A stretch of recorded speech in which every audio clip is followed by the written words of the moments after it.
Okay, sa mapagpalang araw mga katiknik, for today's video, kapalit po tayo ng brake pad ng aking sasakyan. Kasi napapadalas na yung tumutunog sa aking brake. Habang nagbe-brake, tumutunog, parang nag-i-squelch siya. Kailangan tayo ng gloves. So nagpapalit pala ng brake pad dito. Kung bumili yan ng brake pad, kailangan sa isang set, kung na yan, kabilaan na yan, rear tire, kabilaan ng so bali dalawang set yan. Isang set dito, isang set sa kabila. Ano pa bumili ito? So bago, kailangan lang din natin ng pambukas ng ating fan, mga tornilyo, number and size 21 mm.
Siguraduhin natin kumakapit yung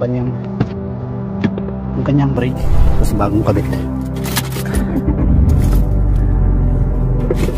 So natin mga bintana para mabas yung init.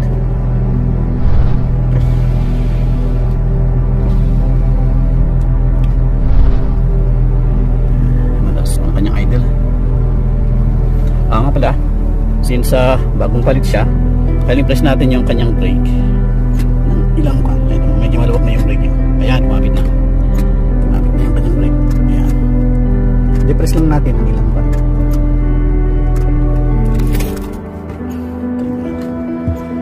Sigurado na natin kumapit. Ayan,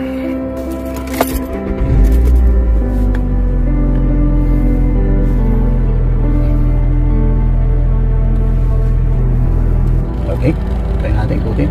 Just press ng brake, okay, good. Ikot lang tayo saglit.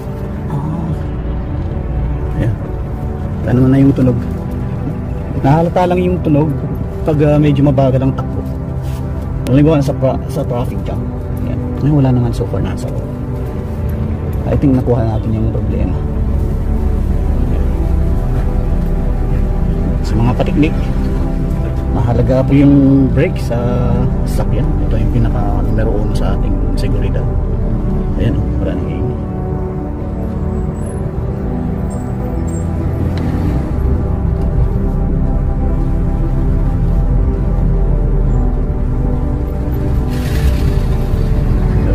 far so good mga katiknik. Okay po. Balik po tayo sa parking.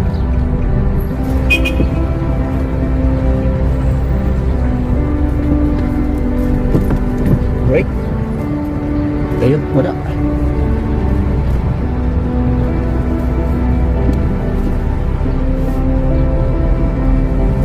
Okay, brake. Ayun, wala.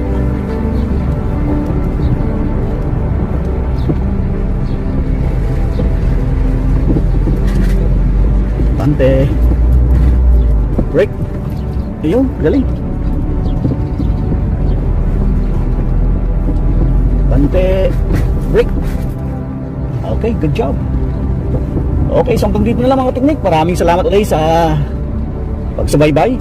At yan, so far so good po tayo. So ganun lang po kada rin. Hindi na kailangan nating pagawa pa sa mechanic. At kung kaya naman natin gawin, hindi naman, meron lang tayong pangtanggal ng screw. Yun, sapat na mga boy. Okay, God bless mga katiknik. At maraming salamat.